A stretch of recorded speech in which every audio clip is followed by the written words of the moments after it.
eenyuani sajadu laalaa irraa eenyummaa sadii namni akka qabu eenyummaan sun sadanuu immoo barbaachisu akka isaan ta'an isa barbaadnu duwwaa keessaa fudhannee deemuun miidhaansaa biyya lafaatiifis dhaloota amma jiraniif dhaloota dhufaa jiraniif nuufis miidhaansaa guddaa akka ta'e yaaduu dandeenya barnoota baranne sanarraa. Yoo sadan isaanii wal faanaa ga'ee mataa isaanii qabatanii akka isaan adeeman goone garuu faayidaan isaa nuufis addunyaa har'a irra jirruufis addunyaa bor dhufuudhaaf jedhuufis faayidaan isaa guddaadha. Kanaaf isaan kana sadanuu barree ga'ee hojii isaaniis beennee eenyummaa keenya sadaniinuu addunyaa keenya kanarratti mul'achuutu nurra jira. Tarii kan argamu tokko duwwaa yoo ta'e illee warri kaanis akka isaanii ga'ee mataa isaanii shoora mataa isaanii taphatanii fi carraa isaanii guddisuuniif bal'isuun baay'ee barbaachisaadha. Yeroo sanatu nama guutuu taataati. Nama biyya lafaa irratti dhiibbaa gaarii fiduu danda'u nama biyya lafaa jijjiiru ta'uu dandeessa. Namoota biliyoonii 8tti dhiyaatantu addunyaa keenya kanarra jira. Namni kun hundumtuu waan gaarii isa bira jiru yoo baase addunyaan keenya amma isheen gaarii taatu yaadame. Namni kun hundumtuu iigoo isa bira jiru yoo baase immoo addunyaan kun amma seenii gadhee isa taatu yaada. Baruma 21st century yeroo teknooloojiin guddatee sammuun namaa waan gaarii addunyaa kanaaf yeroo inni itti fide keessaa saffisaan akka addunyaan walitti dhufu, akka addunyaan guddatu, akka addunyaan jabaatu, jireenya akka namootaaf salphatu, hojii baay'een akka namootaaf banamu teknooloojiin sun yeroo godhe at the same time sammuun namootaa maal uumuu danda'e meeshaa waraanaa uumuu danda'e jechuudha. Meeshaa waraanaa saffisaan badii gurguddaa isaa lubbuu balleessuu baay'ee isaa daameejii guddaa isaa addunyaa kanarratti fiduu kan danda'u. Boombii biyya balleessuu danda'u, misaayilii gurguddaa isaa, xiyyaara waraanaa, gaazii summii of keessaa qabu qilleensa kana bakkalee namoota miidhuu danda'u. Baay'een isaas immoo maal ta'uu danda'eera? Ba'uu danda'eera. Kanaaf sammuun keenya kuni, jireenyi keenya kuni wanta qajeelaadhaan hin to'atamu yoo ta'e, waan gaariidhaan hin bulfamu, hin geggeeffamu yoo ta'e, biyya lafaa kana balleessuudhaafis humna qaba. Biyya lafaa kana tolchuudhaafis ishee jannata gochuudhaafis humna qaba. Kanaaf humna keenya kana negatiiv irratti bobbaasuu dhiifne akkamittiin poozitiiv irratti bobbaasuu dandeenya isa jedhu beekuudhaaf nu gargaara. Ga'ee isaanii ba'eessa goone yoo barre. Addunyaa afuuraa keessaa yookaan eenyummaa afuuraa biraa wanti dhufu yeroo hundumaa waan gaariif waan gaarii qofa. Yeroo isa kunnu laayinii isaa yeroo kunnu walitti dhufeenya karaa afuuraa sana jiru yeroo cufnee jennu yeroo sana iigoo keenya duwwaatu mul'ata adeema jechuudha. Yeroo sana maal taana keessaa alatti jiraachuu dadhabneetu alaa keessatti jiraanna. Jireenyi nuyi alaa keessatti jiraannu nuunis nu jeeqaa erga gabbaafnee booddee immoo namoota naannoo keenya jiranii addunyaa keenya irra jiranii fi addunyaa keenya kana guutummaa jeequu danda'a. Kanaaf wanti gaariin keessaa alatti jiraachuudha. Eenyummaa keessaarraa humna argattu, eenyummaa keessaarraa waan dhageessu, waan keessa kee fakkaatu sana ala kanatti yoo gadi baafteeti wanti ala kanaa ta'u hundumtu utuu sin jeeqin, nagaa kee utuu hin booressin, fayyaa kee utuu hin booressin, bizinesa kee utuu gargarin kutin, dhiibbaa gaarii ati biyya lafaa irratti qabdu utuu si jalaa gargarin kutin, milkaa'ummaa keetuu gargarin kutin, biyya lafaa irratti nama addummaa keetiin waan gochuun sirra jiru hunduma isaa gootee hamma bal'achuun sirra jiru bal'attee hamma guddachuun sirra jiru guddattee jireenya isa lafa kanarraa fixxee iddoo dhuftetti deebi'uu hin dandeesse jechuudha. Kanaaf baay'ee barbaachisaadha sadan kun tokko ta'anii akka isaan walii wajjin hojjetan gochuun. Eenyuan isa jedhu sana yeroo deebiftu afuura ta'uu kee hin dagatini, foon ta'uu kee hin dagatini, maayindii ta'uu kee hin dagatini. Isaan kana sadantuu tokko kophaatti adda baaftee an afuuraa yookaan immoo kophaatti adda baaftee an foonii yookaan immoo kophaatti adda baafte ammaayindiidha jetta utuun taane ati isaan kana sadantu tokkummaadhaan si spiritiin baadiin maayindiin sadan isaanii kuni tokko ta'aniitu si malee ati spiritii duwwaa miti ati baadii duwwaa miti ati maayindii duwwaas miti. Sakana jala murtee akka beektuun barbaada. Kana sadan keessaa tokko fuutee deemuu si miidha maaliif eenyummaa kee miti waan ta'eef. Eenyummaa kee keessaa baatee naani miidhama guddaasaa miidhamtaa. Miidhama ofii keetii miidhamtu duwwaa miti. Biyya lafaa guutummaa miita. Biyya lafaa guutummaa miidhuu waan dandeessuuf eeggannaa gochuun kee baay'ee barbaachisaadha. Addunyaa seenaa yoo fudhattanii ilaaltanii namni tokko duwwaa nama addunyaa akka inni miidhe seenaan isinitti hima. Hitler amma akka inni addunyaa miidhe ilaala.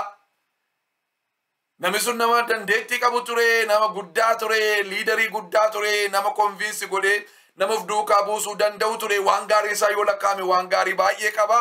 At the same time gadhummaan gaafasa keessaa ba'u, jibbi gaafasa keessaa ba'u, waan inni saba Yihuudootaa irratti godhe, waan inni addunyaa kana irratti godhe seenaan galmeessee of biraa qaba. Gadhummaan kee yoo ba'e si keessaa, iigoon kee yoo ba'e si keessaa, namni tokkittiinuu miidhaminni fidu xinnoo miti jechuudha.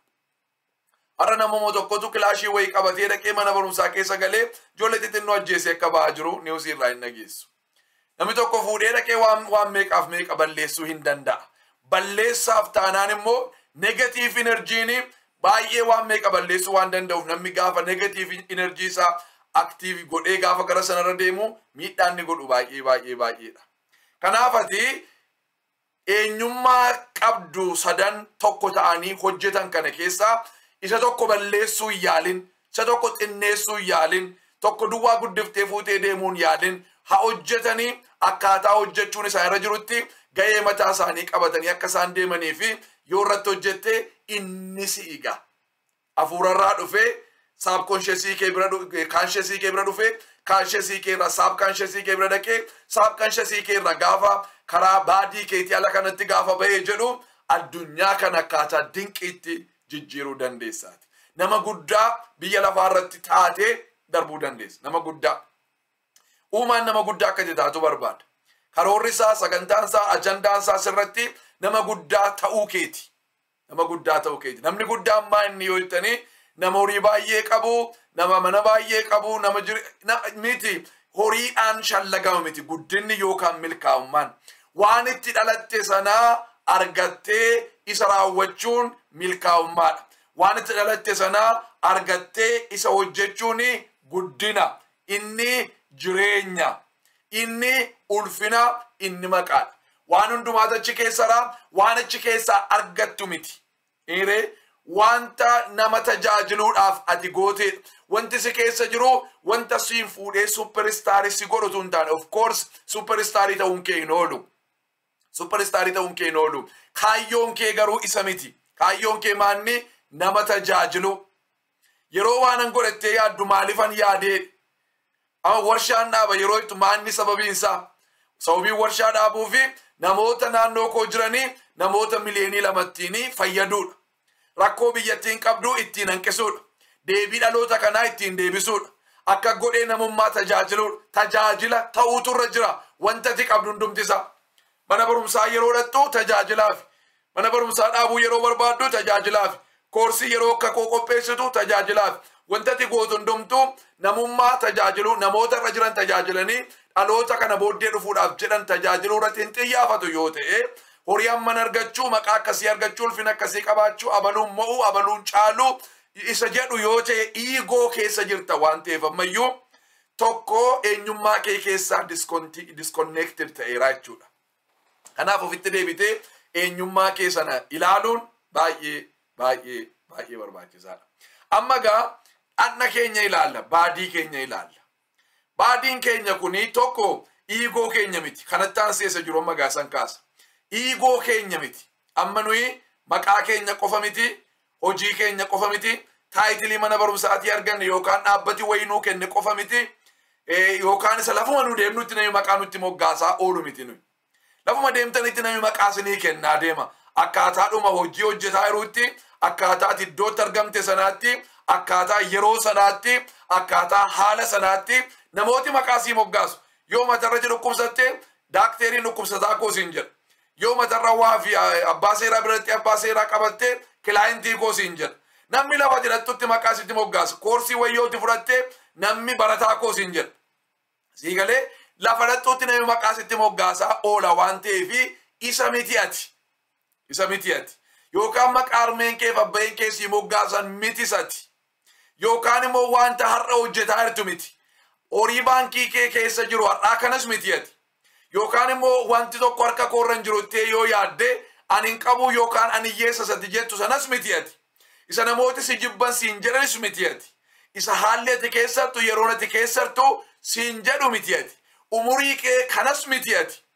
sanyii kees qomoo kees biyya kees afaan kees aadaa kees miti ati isaan kana hundumaa gararraa fagoo caalta kan hundumaati kanaaf wantoonni kun hundumtuu defiance godhani wantoonni kun hundumtuu sin himani wantoonni kun hundumtuu sin dubbatani wantoonni kun hundumtuu bakka si bu'uu hin danda'an wantoonni kun hundumtuu si mul'isuu hin danda'ani kanarraa hedduu caaltaati kanarraa hedduu caalta kanaafi amma gaa anni keenya kun maal hojjetare anni keenya kun wanti hin hojjetu anni keenya kun wanti hin hojjetu addunyaa kana tuquudha addunyaa kana biraan waa ga'uun ergamaadha addunyaa kana biratti waan addunyaa kana bira ergaa qaba waan ta'eefi ergaa karaa afuuraa addunyaa afuuraa keessaa dhufe sanaa kaansheesii taane sanuu finne sanaa saabkonsheesii keenya immoo mediteetii gochuudhaanii amaleeffannee akkasumas miiraa wajjiniin itti ergine amantiidhaan saabkonsheesiin keenya waan kana dhagaa maal dhagaa fiilingii dhagaa imooshanii dhagaa habitii dhagaa biliifii keenya immoo dhagaa wanta kana arfan dhagaa miira keenya dhagaa miirri isa boo'icha qabu isa gammachuu qabu sin dhagaa lamaansaayyuu akkatti hiikkatu qaba amantii keenya dhagaa wanta nuyi amantiin goonu kanaaf amantiin baay'ee barbaachisaadha wanta nuyi keessa deddeebinee goonu immoo isa immoo paaternii sana immoo ilaala paaternii sana ilaaleetu isatti programmed of godheetu yeroo iddoo tokko ga'ee dhaqee gaafa guuteedhu isatu riiraan godhaa oolachuudha naannessaa oola jechuudha isatu automatically jireenya keenya geggeessa inni saabkaansheesii keenya irraa dhufu kun egaa karaa dhanna keenya kanaatu karaa harka keenya karaa ija keenya karaa gurra keenya karaa dhannamuu keenya karaa miilla keenya karaa dhanna keenya kanaatu addunyaa kanatti ba'a jechuudha addunyaa kanatti ba'a kanaaf addunyaan keenya kun isa waa deliver godhuudha maannoo dhanni keenya kun isa waa deliver godhuudha jechuudha yookaan immoo ergaa raawwatu addunyaa kana tuquu danda'a waan ta'eef lafa kanarraa waan argameef biyyoorraa waan dhalateef dhanni keenya kun biyyootti yookaan immoo addunyaa lafa jedhamtu kanatti haasa'uu danda'a itti wajjiniin hojjechuu danda'a isaanii wajjiniin hojjechuu danda'a kanaaf dhanni keenya kun hin barbaachisa eeyyee dhanni keenya kun hin barbaachisa kanaaf hooree maal ta'u tura jira wanti hundumtuu karaa kanaan beekama waan ta'eef karaa kanaan beekama malee amma afuura keenya qabnee namatti agarsiisuu hin dandeenyu maayindii keenyas qabnee namatti agarsiisuu hin dandeenyu isaan kun hundumtuu karaa isaan ittiin ba'uu danda'an karaa baadii keenyaa kana kanaaf karaa baadii keenyaa kana karaa dhanna keenyaa kana addunyaa kanatti immoo dhowwaa malee akka isaan mul'atanii fi heeyyamuutu nurra jira jechuudha heeyyamuutu nurra jira saabkaansheesiin keenya immoo isa nuyi tuquudhaan dhandhamuudhaan dhaggeeffachuudhaan arguudhaan isa nuyi goonu kana five sensii keenyaan isa nuyi hojjennu kanan immoo hin dhaga'ammasi waan ala kana jiru saabkaansheesiin keenya ammas karaa baadii keenya kanaa immoo dhaga'uu waan danda'uu fi baadiin kun waan addunyaa kanarraa fuudhee geessuu danda'a gara sammuu keenyaatti sammuun lamaanuu gidduu jira jechuudha sammuuni afuura keenyaaf foon keenya gidduu jira waan afuuraa fidee erga irratti hojjetee booddee gara dhannaatti akka inni deemu gochuu hin danda'a akkasumas immoo waan dhanna biraa fudhate sammuun keenya kuni process godhee hojjetee deebi'ee dhannumatti deebisuu danda'a inni gara afuuraatti asii ol geessuu hin danda'u maal godha malee asii gadi deebi'ee gara dhannaatti deebisee deebi'ee biyya lafaatti wanti nuyi arginee qaqqabannee dhandhamnee meditate goonee irratti walii gallee subconscious keenya keessa galle suni programii ta'ee isa booddee automatically dhufee jireenya keenya kan ni geggeessu gochuu hin dandeenye jechuudha. Kanaaf amma gaa wanti guddaanii eessaa dhagaa sammuun keenyaadha. Sammuun keenya eessaa dhagaadha. Yoo alaa kanaa dhagee isa la kanaa dhaga'u ta'a jechuudha. Isa la kanaa dhaga'u ta'a. Yoo addunyaa fuuraa keessaa dhagee isa addunyaa fuuraa keessaa dhaga'u ta'a jechuudha. Wanti nala kanaa dhaga'u baay'eensaa negatiivii ta'uu danda'a. Waan nun gargaarree, waan waa'ee nun baafnee, waan addunyaa keenyaaf waa'ee hin baafnee, waan namoota addunyaa keenya irra jiranii fi namoota addunyaa keenya irratti dhufuudhaaf jedhaniif wanta waa'ee hin baafne ta'uu danda'a. Isa kana hundumaa bayeessa goonee consciousii taanee ilaalaa deemuun baay'ee gaariidha. Ilaalaa deemuun baay'ee gaariidha. Yaada baay'eetu gara keenya dhufa, sagalee baay'eetu gara keenya dhufa. Frequency isaanirra yoo teenye sagalee baay'ee dhaga'uu dandeenya. Kanaafuu chaanaalii baay'ee cufaa deemuun gaariidha.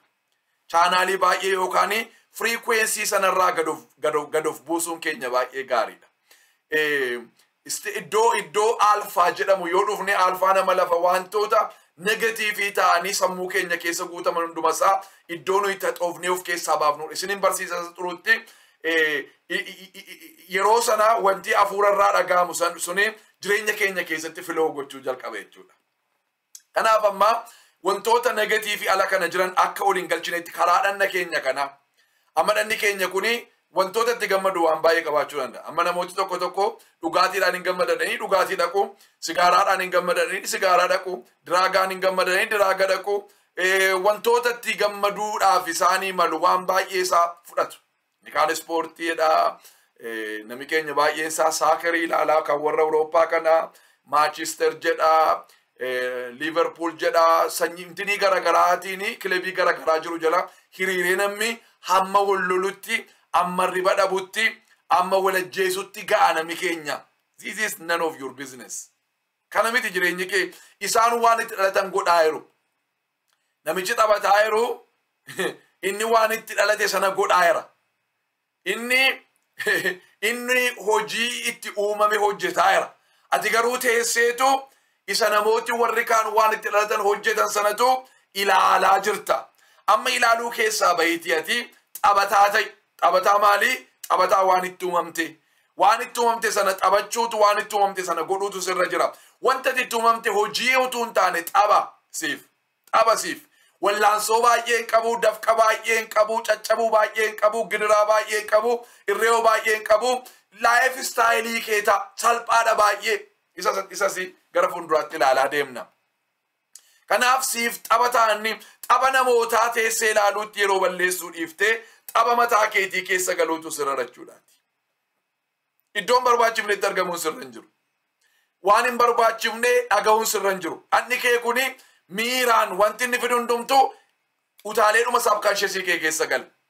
Kanaaf siini wanti hundumtuu deebi'ee sitti ta'a jechuudha. Tapha ilaaluun saakerii ilaaluun sitti ta'a.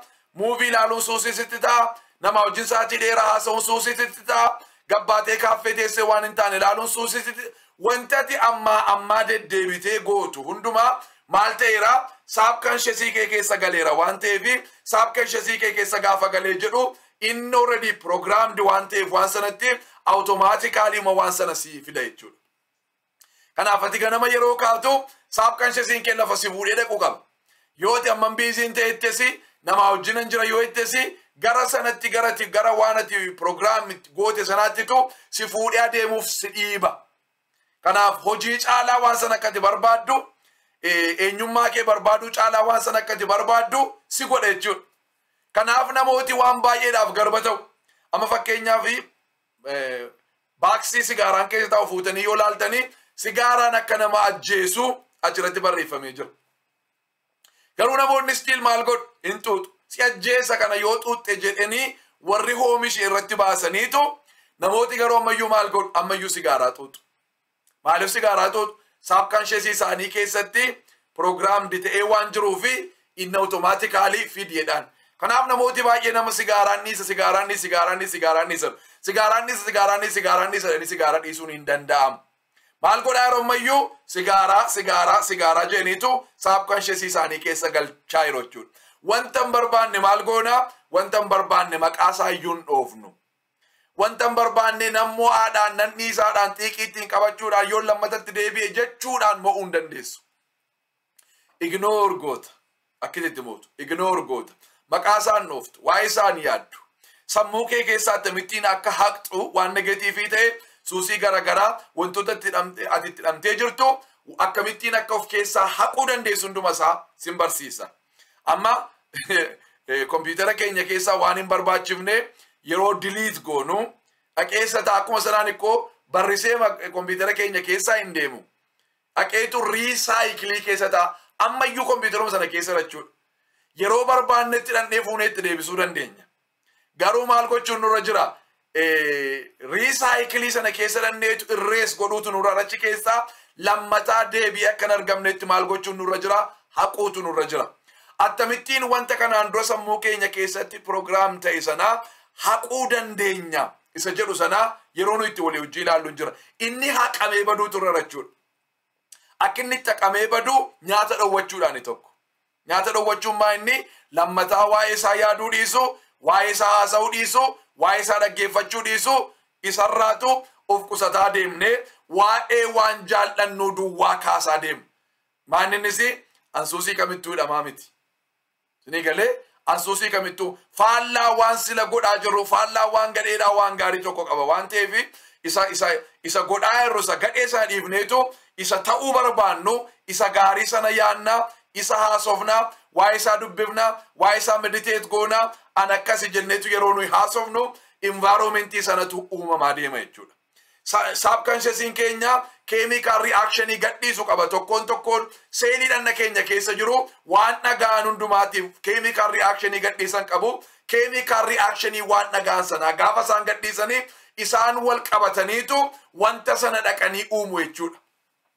Gaafa waan isaa dhaqanii uumaneedhanii dhanni keenya kuni isatu ala kanatti gadi baase jechuudha. Kanaaf wanta dhanni keenya kun keessatti asii ol galchurraa baay'ee gannaa gochuun baay'ee barbaachisaa. Maaliif isa deebi'ee nuu kenna waan ta'eef wanta fuuraa fidee nuu kenna wanta nuyi karaa foon keenyaa itti galchines fidee nuu kenna chaanaalii gidduu taa'ee hojjetaa jiruudha. Maayindiin keenya kun waan numa nu itti kennine hojjeta waan ta'eef hamma dandeenyetti yaadota ala kanaa dhufan hunduma isaa zeeroo yoo gootan yaadota ala kanaa dhufan hunduma isaanii zeeroo yoo gootan ergasii isa kani afuuraa sana yoo aktiif gootanii jireenyi keessanii isatti eegamaa jirtan sana taatu jechuudha. Isatti eegamaa jirtan sana. Negatiivii waan ta'e hundumaarraa of kutaa firoota ko. Negatiivii waan ta'e. Warra nama rabsa hin dhaggeeffatina. Maaliif karaa dhanna keetii karaa gurra keetii kana galchaa jirta. Harki 80 gara subconscious keetii kan naqu ija keetiini. Ija keetiin. Wanta ilaalturraa baay'ee of eeguun barbaachisaadha jechuudha. Inni hafe harki 20 immoo karaa gurra keenyaa, karaa harka keenyaa, karaa dhandhammii keenyaa gala san ijatti aanee karaan ittiin galu inni guddaan garuu karaa gurra keenyaati. Karaa gurra keenyaati. Karaa gurra keenyaas wanti baay'ee satattadhee waan gara isaa dhaquufi qaami keenya kuni yookaan dhandhi keenya kuni gara sammuu keenyaatti wanti inni geessu waan baay'ee jira waan ta'eef waan calalamee qulqulluu ta'e awweer taanee kanshesii taanee wanta hin taane alatti hambifnee wanta ta'u sana hundumaa yoo waan hin taane yaadaa jirra yoo ta'e dafnee of deebisu yoo awweer taane kana gaa awareness irraa jalqaba wanta inni hundumtuu awweeriidhaan jedhi yaadi. Awweer ta'eeraan quba qabaadheeraan kanshesii ta'eeraan jettee dammaqeeraan jettee yeroo yaaddu maalirra noolee har'a maal yaadaa jira har'a. Igoon koo kun maal yaadaa jira of keessaa baatee of ilaaluun of keessaa baatee of dhaggeeffachuun gaariidha baay'ee. Of keessaa baatee yeroo of dhaggeeffattu eenyummaa kee argite jechuudha. Kanaaf yoo eenyummaan kee karaarraa ce'ee jiraate maal goote hin deebifta. Yoo YouTube irraa nama rabsu dhaggeeffataa jirta yoo ta'e kun biizinesa koo miti. Kun negative energy akka release godhu na godha. Kun negative energy jireenya koo keessa galchaa jira. Kanaaf iyyuu iddoon kuni naan malu anasingitu kanarra baay'een caalaan jennee cufnee biraa deemuutu nurra jira. yoo sammuun keenya abalutu balleesse de namootatti quba qobuu yoo jalqabe no an responsibility fudhachuutu narra jira attamittiin an hiika attamittiin an deebii fida attamittiin an furmaata fida attamittiin an isa karaarraa cee karaatti deebisaadha malee wanti an godhu abaluu balleesseenii hojii koo miti jetteerraa deebisachuudha maaliif inni kuni negative energy dha energiin kee negative irra kan hin bobbaaneef eeguu jechuudha yoo amma waa'een biyyaa ka'ee abiyyitu balleessee jawaartu balleessee mararaatu balleessee daawurtu balleessee jaalmarrootu balleessee seedhu kanarraa how can I fix it attamittiin an fixii gochuu danda'an attamittiin an furmaata gochuu danda'an attamittiin an nagaa biyyattiidhaa mirkaneessaan attamittiin an hiika ta'uu danda'an attamittiin an haala jiru kan hundumaa tasgabbeessuu danda'an isa jedhu irratti yaadda malee ati yoo waa'ee nagaa yaadda malee waa'ee waraana jiru miti waa'ee abbaa balleessee miti kanaaf abbaa balleessa yaadda taanaan namootatti quba qabaarta taanaan negative energy release godhaa jirta jechuudha inni kun eenyummaatti itti dhalatte miti negative energy gaafa gadhiiftu ati saba kee balleessaa biyya kee balleessaa addunyaa kee balleessaadha kan inni adeemu kanaaf at least negative energy hir'isuu sirra jira negative energy balleessaa irratti hin bobba'inati environmentii kan irratti waan balleessu dubbii dhaqee balleessu arrabsoon dhaqee balleessaa jechi jibbi dhaqee balleessaa namaa dhiisuu dadhabuun dhaqee balleessaa morkiin dhaqee balleessaa lolliif oduun lolaa dhaqee balleessaa ka'ii jettee namoota kakaasuun kee waan hin taanetti hiriira barbaachifne keessa dhaabachuun kee environmentii keenya waan miidhu waan qabuufi isarraa ol deebitee ati wanti hin sirranne yoo jiraate attamittiin hin sirreessa attamittiin hin fayyisa attamittiin hin karaatti deebisa attamittiin hin eebbataa attamittiin hin hiikataa attamittiin hin furmaata taasee irratti hojjettaa jechuudha so baadiin keenya kun addunyaa kanaa wajjin wal tuqee keessa keenyatti waa fida waan ta'eefi wanti inni fidu iskriinii keessa darbuutu irra jira ilaalamuutu irra jira baay'ee eeggannaa godhaa ilaalamuutu irra jira hunduma isaa ol hin galchin fuutee dhattee wajjin hin rafin keessa deddeebitee yaadin mediteetiin godhin cufi chaanaalii dhaggeeffattee irraan eebbifamne hunduma isaa cufi chaanaalii dhaggeeffattee irraan eebbifamne laayikiin godhini sheeriin godhin waan itti namanne wanta negative energy sheeriin godhin laayikiin godhin subscribein godhin wanta positive energy environmentii keenya qulleessu addunyaa keenya gara gaariitti fiduu danda'u biyya keenya misoomsu dhaloota kana gargaaru namoota biliyoonii 8 ala kana jiraniif waan bu'aa buusu duwwaa sheerii laayikii subscribe godhi malee komentii sin barreessini komentii namaattis komentii namaas laayikii sheerii sin godhin isa kana cufii keessaa deebi alaa keessatti hin jiraatini keessaa alatti jiraadhu malee asuma irratti isaarraa kana